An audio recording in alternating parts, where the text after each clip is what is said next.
Dans les entreprises aujourd'hui, il existe un risque dont on ne parle pas encore assez. Ce n'est pas le risque d'une cyberattaque, non. C'est quelque chose de beaucoup plus difficile à repérer. C'est le risque que monsieur tout le monde, de manière bien intentionnée, décide d'utiliser une IA dans le cadre de ses missions de travail sans demander ni à son management ni à sa direction. On appelle ça le shadow IA. Et derrière cette simple pratique, il y a un triple enjeu, celui du RGPD, celui de la cybersécurité et maintenant celui de l'IA Act européen. Bonjour à tous, je suis Camille Dalpont, juriste spécialisée sur les thématiques du numérique. J'interviens aujourd'hui dans cette vidéo pour vous expliquer ce qu'est le Shadow IA, comment se manifeste-t-il et quel impact cela peut-il avoir sur votre conformité numérique.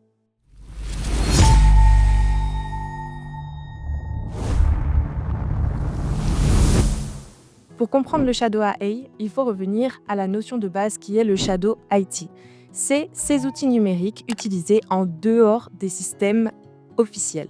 Par exemple, un Google Drive personnel, une messagerie privée, un logiciel non validé par la DSI. Le Shadow IT, ça existe depuis longtemps, mais l'IA, elle a changé la donne. Elle a rendu ce phénomène massif, instantané et invisible. Là où installer un nouveau logiciel laissait des traces, utiliser ChatGPT prend 30 secondes et ne laisse aucune empreinte dans vos systèmes. Le Shadow IA, c'est le Shadow IT à l'ère de l'instantanéité.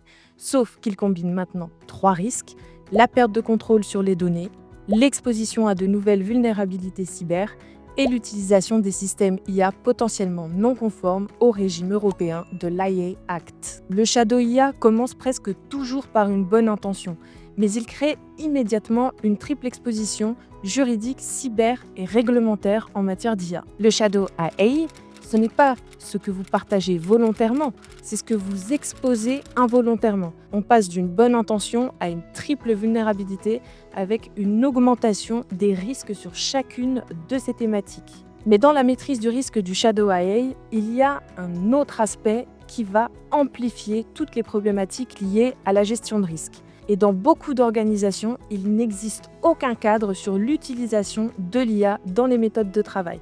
Aucune politique claire, aucune formation et aucune liste des outils qui sont autorisés ou non. C'est le vide de la gouvernance IA. Et ce vide crée exactement les conditions pour que le risque de Shadow IA soit très élevé. Pourquoi ? Parce que chaque collaborateur devient le seul juge du risque que cela représente pour votre entreprise. Et c'est là qu'on touche au cœur du problème. Le Shadow AI, ce n'est pas une faute individuelle, c'est un risque systémique qui expose les organisations sur 3 fronts. La protection des données personnelles, la sécurité des systèmes d'information et la conformité à l'IA Act. Dans une logique de Shadow IA, vous utilisez un système sans savoir s'il a été évalué. L'entreprise n'a aucune maîtrise sur l'utilisation du système et notamment sur les risques que cela peut faire peser sur son activité. Et si demain, ce système produit une décision discriminatoire, une erreur préjudiciable ou une faille de sécurité, eh bien, il faut savoir que c'est les organisations qui sont tenues pour responsables. Alors, que faire ? Interdire l'IA ? Non. Ce serait impossible et contre-productif. La vraie question, ce n'est pas est-ce que l'IA doit être autorisée ou non en entreprise.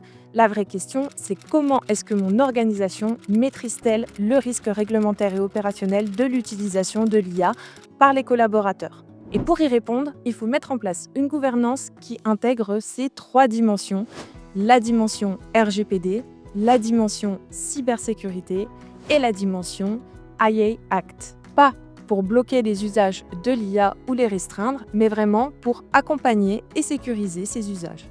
L'objectif ici, ce n'est pas de bloquer l'innovation, mais c'est d'éviter qu'elle se fasse dans l'ombre afin que les entreprises maîtrisent bien tous les risques liés à l'utilisation de modèles IA. En conclusion, le Shadow IA, ce n'est pas un problème technologique, c'est un problème qui relève majoritairement de la gouvernance qui expose votre organisation sur 3 fronts critiques, le RGPD, la cybersécurité et maintenant l'IA Act européen. Utiliser une IA sans cadre, ce n'est pas être innovant, c'est créer simultanément un risque de sanction réglementaire, une surface d'attaque cyber et une non-conformité au règlement IA le plus strict du monde. Cette vidéo t'a intéressé ? N'hésite pas à me le dire en commentaire. Et si vous souhaitez vous former à mes côtés, en tout cas pour la partie juridique, ainsi qu'avec une centaine d'autres experts, vous pouvez prendre rendez-vous gratuitement avec un conseiller à l'IRA en cliquant ici. En plus, dans plus de 90% des cas, les formations sont financées. Alors abonne-toi pour découvrir à l'IRA, la crypto, l'IA et tous nos experts.